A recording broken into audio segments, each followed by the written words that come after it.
Hello and welcome to the SoundLab podcast interviews, unedited. On today's show, interviews from Kane Brown, Rose Gray, Solence AIRPORTS, and we throw back all the way back to Sportbeat Festival from 2014, where we had a chat with the Ordinary Boys. Yes, so that's all on today's show. So shall we just kick off, shall we, and move into our first interview of Kane Brown, who's got a brand new album out. So, Kane Brown, how are you? I'm doing good, man. How you doing? Good, yeah, not too bad. So, after this interview, we're going to play a new single of yours called Gorgeous. Tell us a bit about the single, first of all. I really like this single just because it's initially a song, telling my wife that she's beautiful, but just for her heart. But I like it in a whole, just basically, telling the universe, telling all the people in it that it's what inside that what defines you, not the outer show. Yeah, nice. And that's off your brand new record, which is out now. Tell us what we can expect to hear on the record for those who've not had a chance to listen to it yet. Just an emotional roller coaster. Just all over the place. You got some anthems on there, some songs that'll hit you in your feels, songs about my kids if you're a parent that hopefully you can relate to, a song about Alzheimer's, a song about depression, and some breakup songs everywhere. Nice. Yeah, a nice variety on there as well. The sound that you've made with this record, was it the plan to make that sound, or is it simply just how it turned out in the studio? Yeah, that's just how it turned out in the studio. Which, we initially started with we wanted like all country, and then things just happened, and I write all kinds of music, so I felt like getting some good ones that were not as country sounding to put on the album, but I feel like they're pretty cohesive still. Mm-hmm. Yeah, no, absolutely. And I'm sure you wrote more than what made it onto this record. What happens to those now? Are you going to consider them again for next time, or do you think you'll just bin them off and start again? Yeah, I don't know. I know there's one that I'm still working on, and I don't know. They're just there. And then sometimes I'll my song "Like I Love Country Music." It didn't make the album, and I held on to it for 2 years, and it's a #1 for me now. So you just never know. No, exactly. And I think 4 records in now, a few EPs as well. How is the music and how have you evolved since the time you started through until now? Just getting older and just in the game a little longer. So I'd like to say that I'm getting a little better, and that's all we can do is just keep trying to grow. Yeah, no, sounds good to me. And you've done a number of collaborations in the past. Artists that have featured on your tracks, you've featured on theirs. I think the Marshmello couple of tracks you've done with him are kind of your standout ones. How do these collaborations come about? You just write them, and then you ask each other. They either reach out to you or you reach out to them, and you gotta bank on the other person saying yes. Yeah, absolutely. When you write tracks, do you sometimes have an artist in mind who you'd love to collaborate with, and then write that track and then go to them, or is it just see who's available? Nah, I usually just write, and then say I could hear this person on this, and then I'll reach out to them and send them the song. But I never go in, trying to write a song for anybody. I feel like that's how you don't get a song finished. No, that makes sense. And people will want to see you doing some live shows, and you've got plenty of dates booked in for North America from March until I think August. I bet you can't wait to be doing some more shows. Yeah. I just show up, so I don't really know my schedule, but yeah, we got quite a bit more dates coming up. Yeah, I think it's just North America you've got booked in at the moment. Are you hoping to be coming over to the UK and Europe sometime? Yeah, I got the confirmation that we haven't announced it yet, but we'll be over there. Nice. Is there anywhere that you've not been to yet that you want to get to? Not really. I'm not like a big touristy person, so even if I come over, I'll see a couple of things, and then I'll probably just go to my room and play some video games. Fair enough. Fair enough indeed. I like to talk about the writing side of things as well. So for you, how do tracks normally start off? Sorry, say it again. So when it comes to the writing, how do tracks normally start off for you? Oh, normally it just depends. If I have something in my notes or if somebody else has a title coming in, if we listen to a track, if we just somebody just starts playing a guitar, it really just depends. No, yeah, I'm sure it depends quite a lot on where you're at in the writing process. What about the lyrics then? How easy do you find it to write the lyrics to the music when you create the music first? It's the same thing, man. I'll say it was pretty easy on this record. Jackson and Gabe were a big part, and I felt like we were just really filling each other out, and we've worked together a lot. So we it's not like new energy in the room. I think the hardest part's when you get in with somebody you haven't written with before, and then you try to write something. 'Cause but yeah, I'd say Jackson, and Gabe were kind of on fire when it came to just writing songs. Hmm. No, sure. And are you someone who likes to just be constantly writing non-stop, or do you have to dedicate time to writing for it to work for you? Yeah, I kind of gotta just do it whenever I'm feeling it. I can't just go in a room and say, "All right, let's write a song." But I'll Have you get those tried days that? where I'm just excited to write, and I think that's when the best songs come out. No, yeah, I'm sure. And you kind of leave a few years between each record. Have you even started any thoughts towards record number five yet, or are you still just in record four mode? No, I'm thinking about record five. I wrote the other day. I would love to put a record out before this year's over with, but we'll see how that goes. And I hope you enjoyed the interview there with Kane Brown, as he has now released his brand new record. Now, we are all over social media, so come and find us at The Sound Lab, yes, on all the socials. Check out the website as well, thesoundlabuk.co.uk. You can check out all of those while you listen to our next interview from Rose Gray, who has her debut album out right now. So, Rose Gray, how are you? I'm good, thank you. How are you, Jim? Good, yeah, not too bad. Thanks so much. So you've finally had a chance to release your debut record. Louder, please, for those who've not had a chance to take a listen yet. Tell us a bit about it. Yeah, it's my debut record. I started releasing for it last summer. Started with a tune called Free. It's pop, electronic, fusion. It's like pretty underground, if I do say so myself. There's definitely moments that are like quite alternative and feet firmly in the club. Hmm. But yeah, I just put it out a week today. Yeah, how's it been going down with the fans? Really well, I think. I think it's doing well. I have nothing to base it off. I've never put out an album before, and I, I'm feeling a lot of new fans coming on board. I'm really enjoying seeing it online. I don't usually enjoy being online, but it's quite fun at the moment. Yeah, seeing all the reaction, I'm sure is enjoyable for you. And after this interview, we're going to play the new track of yours, "Everything Changes, But I Won't." Tell us a bit about the single. Yeah, so this song, I really, it's a sort of more delicate moment on the album.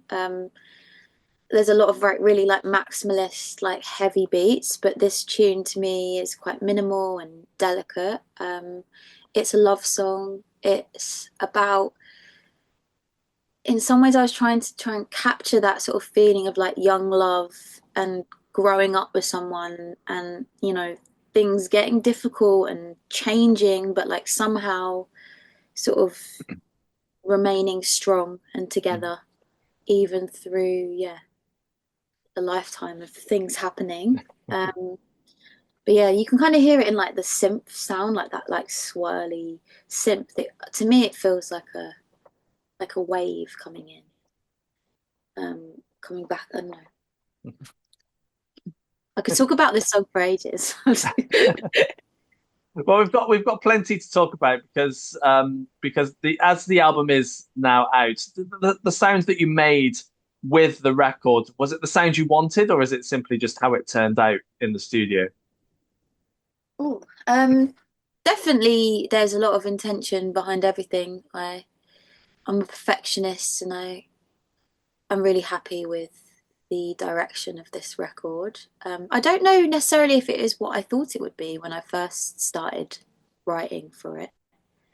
Um, I feel like through, lots of sessions and really collaborating with lots of people and finessing things, Hmm. uh, got to a place that I feel like it really represents, who I am at the moment and what I like to listen to. Nice, nice. And I'm sure you wrote more than what made it onto this record. What happens to those tracks now? Do you consider them for later, or are you just going to think you've bin them off and start again? I won't bend them off. It is actually, I need to talk to other artists that put out albums, because it's like I there's some songs which almost not better. I don't think you can compare, but like I have songs that I would say maybe are stronger, better melodies, lyrics, but they just didn't work on this album, didn't make sense with Mm. the sort of journey of it. But there's definitely stuff I've written that I will bring forward. I write so much music, like it's almost unhealthy how much music I write. Like I probably have like 1,000 songs Wow. that are done that I could play like in a Hmm. club or play out, and it would make sense. But yeah, it's gonna be an interesting journey for me in the next couple of months, just figuring out the next stage. Yeah, it's Yeah. exciting though. Yeah. I'm trying to let it be too overwhelming for me. No, absolutely. Where do you think the next step's going to take you? Do you have an idea of what direction you want it to go in? I mean, I'm so proud of this record that I definitely want to create something that is the sister to this album, Hmm. like whether it's a deluxe or it's an extended mixtape, or whatever it is. I need to create the sort of like, I want to create like the summer version. Obviously, I think it's gonna come into its own in the summer, but like I want something to come out around Mm. summer, spring. Um, but yeah, I have already started sort of writing other stuff because I can't help it.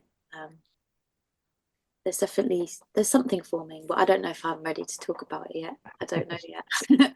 No, no, I wouldn't talk about it yet, considering the No, the album's only no. just gone through it. And So I'll get in trouble probably. Like I think they'll just be like, chill out, just live in the enjoy moment. this moment. Yeah. No, most definitely. I like to talk about the writing side of things as well. So for you, how do tracks normally start off? Well, I love being in a studio. I really enjoy having someone else in the room who's making a beat, usually playing the keys, coming up with some sort of synth pattern, and I just get on the mic almost instantly and create like sounds, words. That is the way that works for me. Mhm. Of course, I write stuff at home.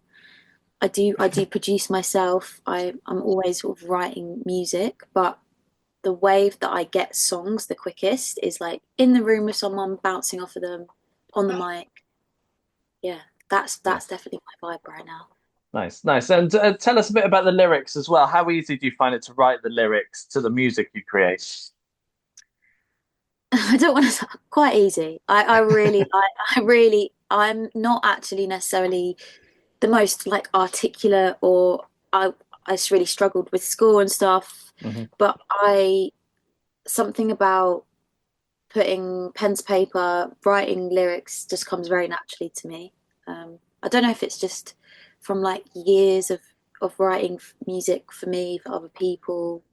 Like it's just like I think out of anything that I do, that comes the most naturally to me. Nice, nice. And I'm sure people will want to see you doing some shows. What's your plan? Yes, so I'm announcing today actually. I'm supporting Confidence Man Uh-huh. in Europe for 4 dates, playing Berghain, which I didn't necessarily think was in my. I don't know. I never thought I would play Berghain, but I am. I'm buzzing for it. But Yeah. And then in March, I've got my own shows. I'm playing three. They're quite small shows. I'm doing one in London on the 20th, one on the 18th in Manchester, and then Brighton on the 22nd. I might have got those dates a little bit wrong, but it's March. Check, but they have sold out, so I am going to be putting on more shows Lovely, very soon. lovely. Yeah, lovely. And then we're into festival season. You hoping to be on the festival circuit? Yes, I very much hope I am. I'm. I feel like a little bit of a what's the word, underdog with the festival stuff because I think a lot of the stuff for festivals lineups are happening way before the new year. But I am hoping that with the album out, yeah, that I get some good bookings. I think I will. I think I will. I'm sure you will. I'm sure you will. Yeah. And as you're fairly new to the music world, I'd like to find out what made you do this in the first place. What made me do it? I would describe it as sort of just like I kind of need to do it. I didn't just kind of comes out of me, and I've always been very musical, and I don't want to sound like too cliche, but honestly, like it just makes me so happy making music. I love it, really love it. And I hope you enjoyed the interview there with Rose Gray talking about her brand new record, which is out now. Now, we are also with a Spotify playlist. You can go and check out the Spotify playlist, which brings you 150 brand new, up-and-coming, unsigned artists who we've had a chance to listen to, that we think are great, and we think that you will love. There's nice variety on there as well. So go and check out our fresh playlist right here on Spotify. Links on our website, thesoundlabuk.co.uk. Now, a band who's got a brand new EP out is a band called Solence. We had a chat with them to talk about it and more new music on the way as well. So, Solence, how are you? I'm very good. How are you, sir? Not too bad, thanks so much. So, we made our EP of the week, your EP last week, which is called Blue Monday. Tell us a bit about the EP. Oh, no way. Yeah. I mean, Blue Monday has always been like this depressing day, right? That's like the worst day of the year or something like that. And being the positive guys that we are, we wanted to bring you something fun and some uplifting during those dark times. And I mean, there's a lot of shit happening in the world right now. I'm not like it's a little bit, yes, I feel like we all just need a little bit of fun, a little bit of happiness, and maybe some dubstep and stuff on that as well. So yeah, we're very proud of it. It feels very cool. It's the first time we've ever done like one of those remixes as well, so it's really cool. Yeah, there was a couple of remixes on there of good music. What was the reason behind having both of those remixes on the EP? Well, Cold Blooded is a guy here from LA, and he's fantastic. He's been active in the rock world for quite a while, and the other guy, Mayor, is actually our creative director, Anton. So he grabbed the stems and just sent me a remix and was like, dude, I just did this. And like, you don't have to like it. And we all were like, holy crap, like, this is awesome, dude. We got to release this. And so like, he just did that, had some fun with it. And then it was two. And we just like, we heard those and was like, this is a perfect time for it, you know, like still waiting for some new original music. And yeah, we can just do this in the meantime, you know? Yeah, was it a bit of a surprise to yourselves to release this EP, or was it kind of we want to release this EP before we get back to album territory again? It was a little bit of a surprise. I mean, everything is so different in the music business at all times. So like the thing we did in the past when we like released a song like every 3 weeks or 2 weeks or whatever, that was kind of like one strategy, and then we have other strategies, and there it's always like you work with different people, and it's always like different strategies, different vibes, different times in the music business where you do different stuff. And so we're like searching, you know, we're searching for the right singles, we're searching for the right album tracks. We're making it right now, basically. And you've heard a couple of those. You heard Fuck the Bad Vibes. You've heard oh, sorry for swearing, by the way. It's all good. It's all good. I can edit these out. It's fine. Okay, perfect. So you heard those, and those are some tracks we wanted to get out, but we're still working on the album. So we're kind of like doing it step by step. So it's very cool. It's a very cool process for us. Good. How is the album coming along? Because it's been a couple of years since the last record, but there's four of those out there, so you're on to record five now. How's it sounding? We are. It's been like I think the whole band is on a journey right now, which is really fun. It's really exciting. Like we come from this like we're all producers, right? So we come from this very studio driven pandemic world, right? When we just sit there and make song after song after song after song. And for the last 2 years, we've been learning to tour, right? Mm. So what we've been doing basically is just learning how to be a band and how to build a brand and how to do all of these things. So basically it's been, dude, it's coming along great, but it's a lot of firsts, you Yeah. know? We want to do something that talks to the audience. We want to do something that we're like, you know, like it's just a lot of different thoughts. And I think for us, it's a very experimental process, and it's a very fun process as well.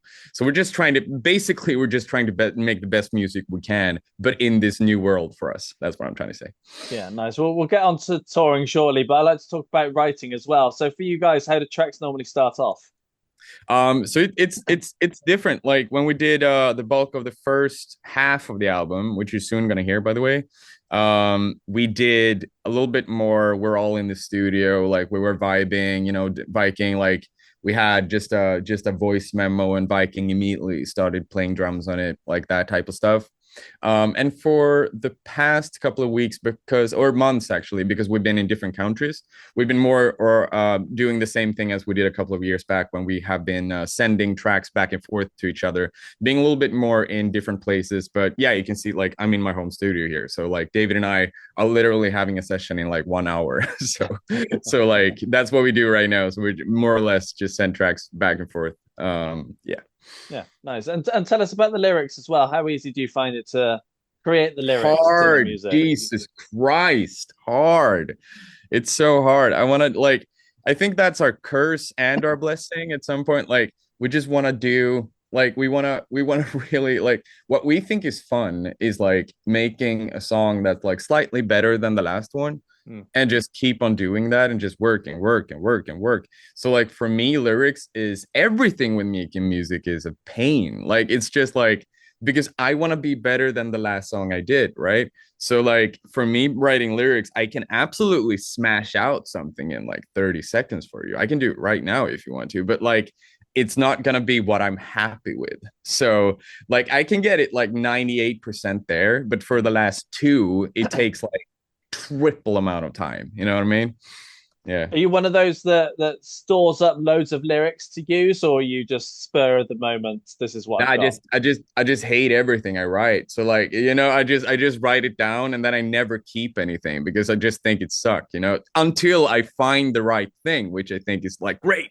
But then it's for that song, you know? So I think that I'm not really a hoarder in that way. I know some people like write down poems and all of that, but for me it's very important with like the first vibe of it.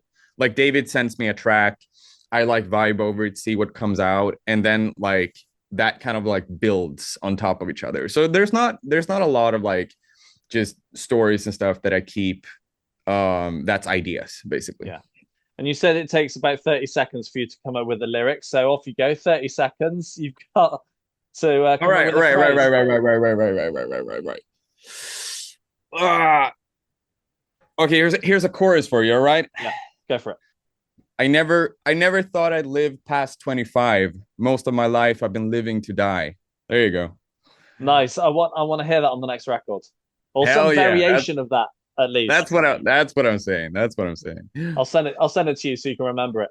Hell yeah. Um, Hell yeah. but you're not going to have much time to write because throughout March you're out on tour with the Amity Affliction. Yes, sir. But you can't wait. That's pretty cool, right?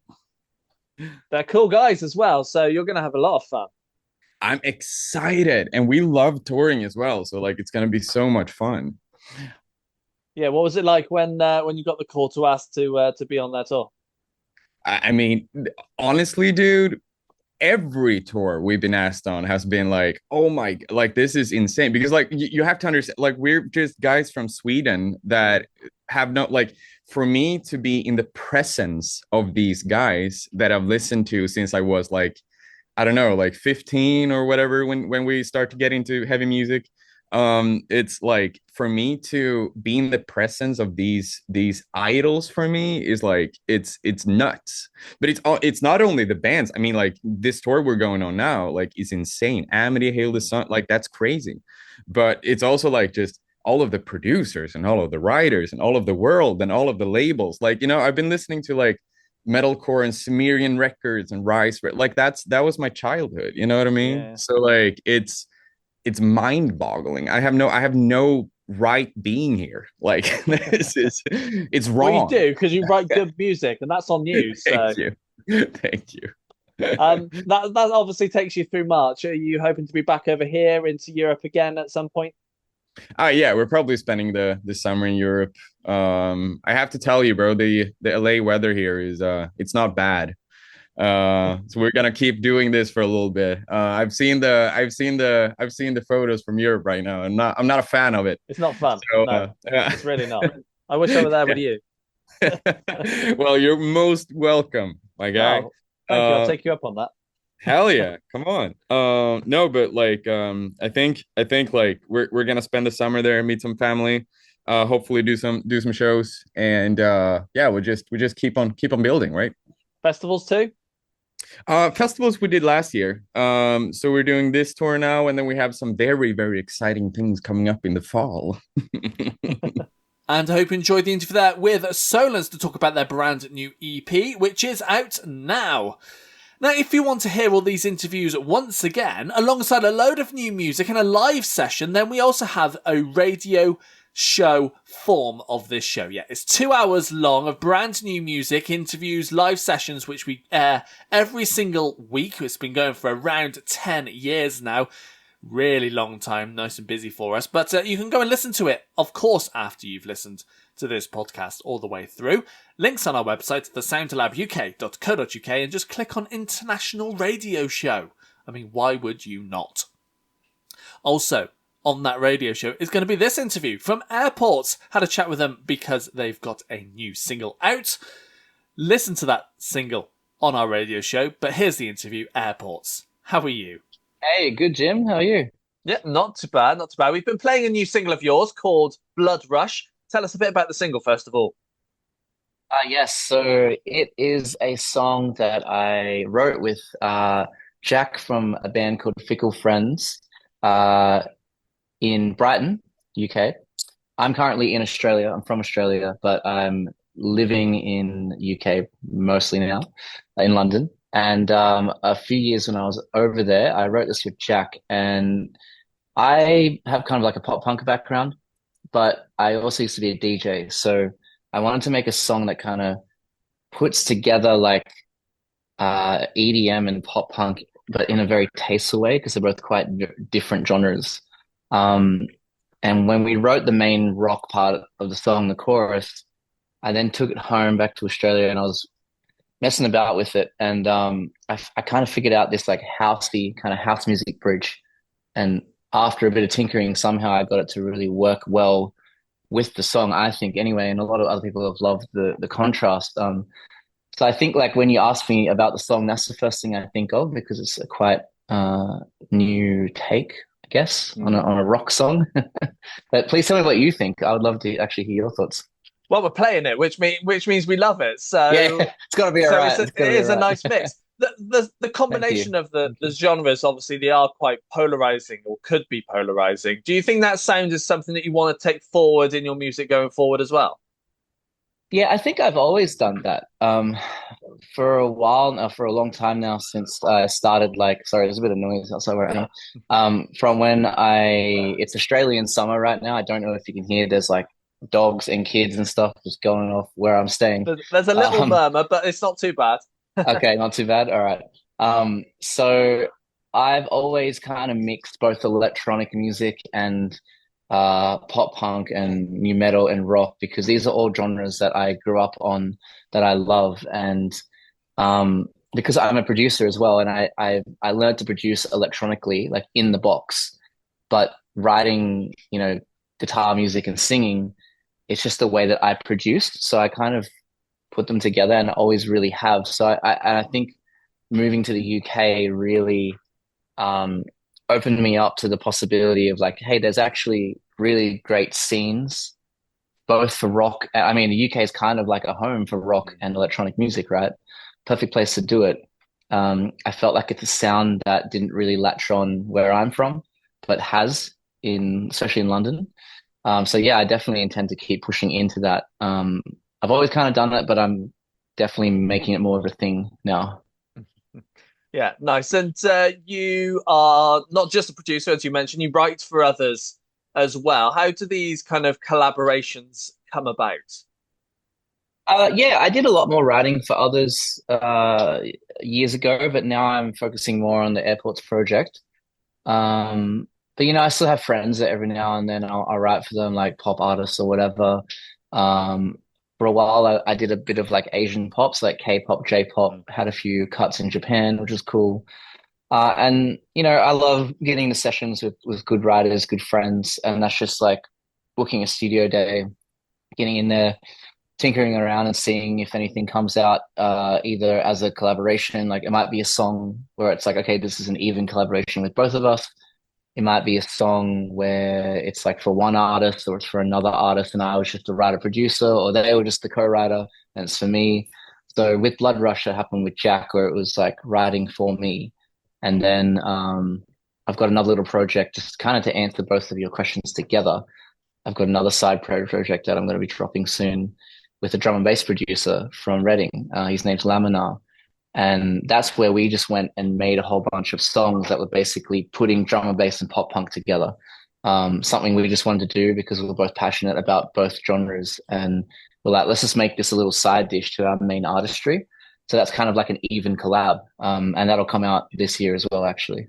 Nice. Can't wait for that. And I like to talk about the writing side of things as well. So for you, how do Yep. Okay. tracks normally start off? For me, hooks, I try and make it hook focused. So it might be like something that, a melody or a line in a melody or a keyword in a melody that either came about when I was driving or in the shower or having to think, or maybe it's like I was working on an instrumental, or I had like a beat or a riff or a loop or something that I write over. But I always try and start around like a main hook line or main idea or a main chorus first. I love to build the main chorus idea first because I think that's the heart of a song. It's the point of the narrative in the lyrics. It's your main melodies, and then I like to build out from that. Very rarely do I start with like an intro or something else.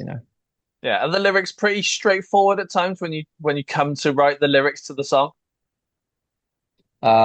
Straightforward lyrically or how they're inspired. Lyrically, yeah, lyrically, the actual words themselves.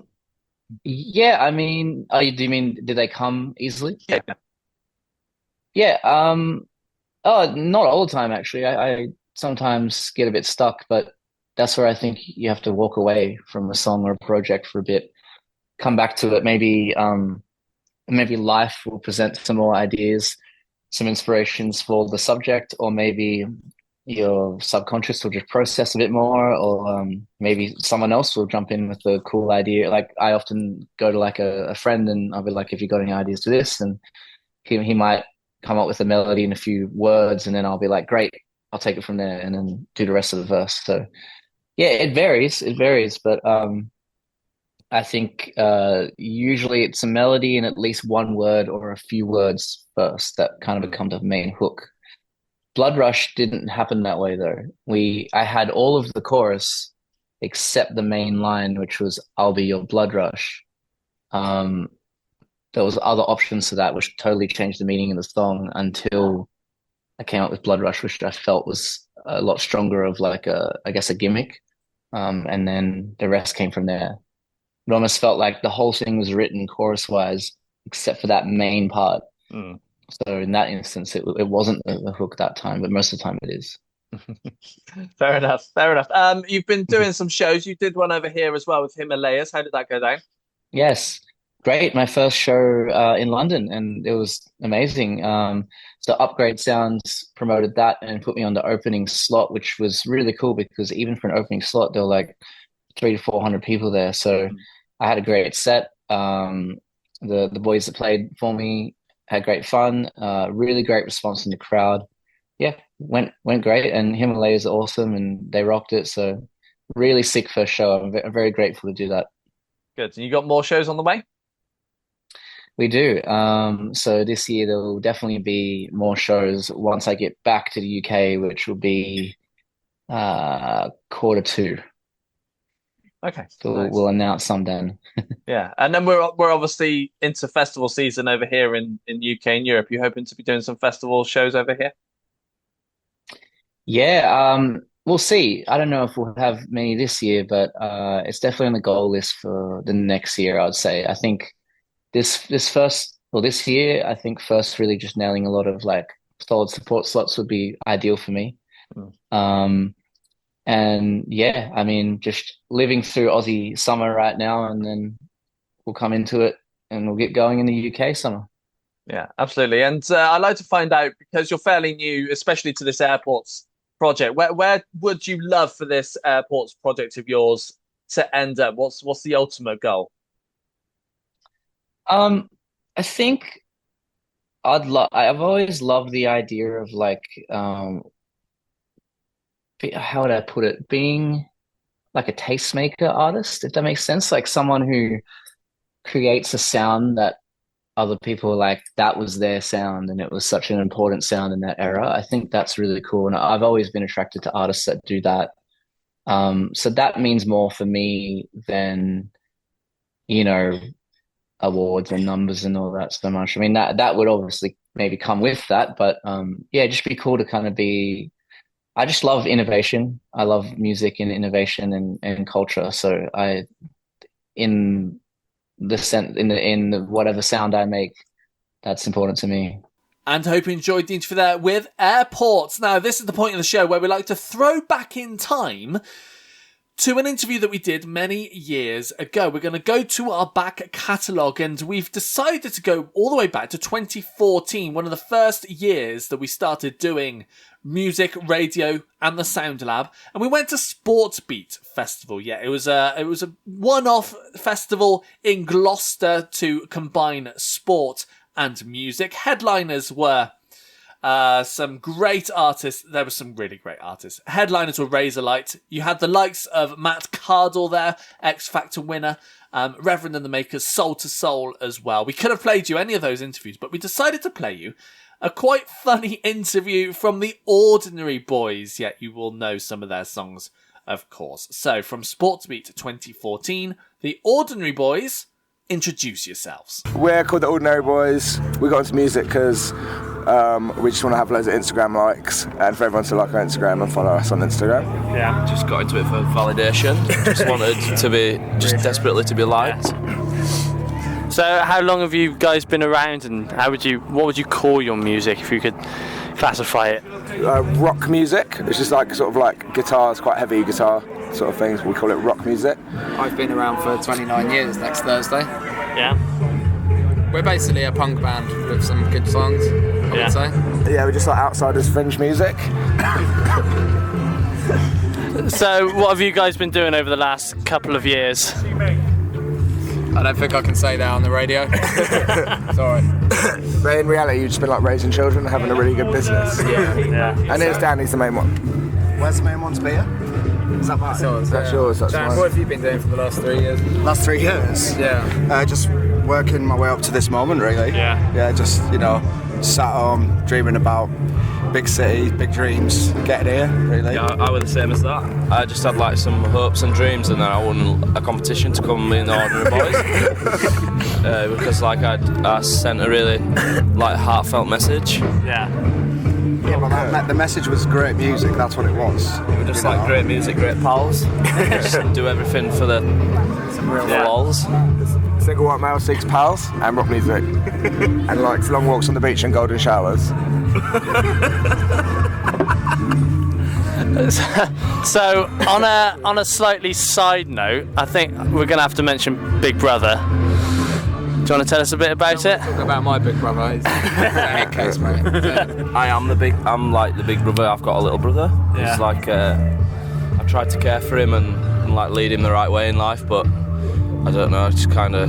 I've just like stopped doing it, and he's gone bad. I've got a little brother who's actually ironically bigger than me. Yeah. Yeah, my brother's bigger than me as well. Maybe that's why I can't look after him. He just does what he wants now. He's got no respect for you. No. I think the most important thing is though that we're all pretty much 5 brothers sat here on this table, and that's it. Amen. Amen, Amen to that. And what about your experiences? Yeah, he's called Alex. He's like, he's 3 years older than me. He's really nice, probably takes care of me. He's a real inspiration. He's a novelist, really successful, and like, I love him. I love you, Alex. So, have I heard right that you've got an album out or coming out? Do you want to tell us? That, No. Gotta check your sources, mate. Yeah. What's coming up for you guys then in the coming weeks? We're working on the new record. Yeah. When's that going to be coming out? Do you know yet? October or November. Yeah. Yeah, it's going to proper touring in shine off the November. speakers. We've got a big tour happening in November. Yeah. So what's that? Is that UK or Europe? UK, Yeah. we're playing. Wherever it'll have us, really. That's it, yeah. Any sort of motorway services with a Waitrose and a good old-fashioned travel lodge. We probably force gigs on people. Like we book a set of gigs, and that's just an excuse to be in that town. Yeah. And then we like find out if anybody's doing a gig, we get jealous, and we'll just like do another one, just like do more gigs than everybody else. Just go creeping for like club nights that have guitars set up, and then just help ourselves and do a gig for all the people that enjoy it and have a really nice time. And are you guys still enjoying the music scene at the moment? Love that music scene. Yeah. One of my favourite scenes. I don't really like music. No. Right. No, most people kind of are in it but don't want to be there, sort of thing. No, I'd rather That's be a in lie. it, That's a bro. lie. Everybody who's in music has worked really hard to get there. Yeah, God it's really bless hard them. work. It's a I'm hard just here game. for the tennis. And it's lovely. I used to cut myself playing tennis really badly earlier. Yeah. So I like a band called Nothing. yeah, they're really good. Yeah. That's like really good music. And Modern Baseball, they're really good. Yeah, Modern really good Baseball, we lyrics. like them. Who else do we like? Quite Who do like you Paramore. Yeah, that was really Yeah. good. Paramore album's really good. Sick.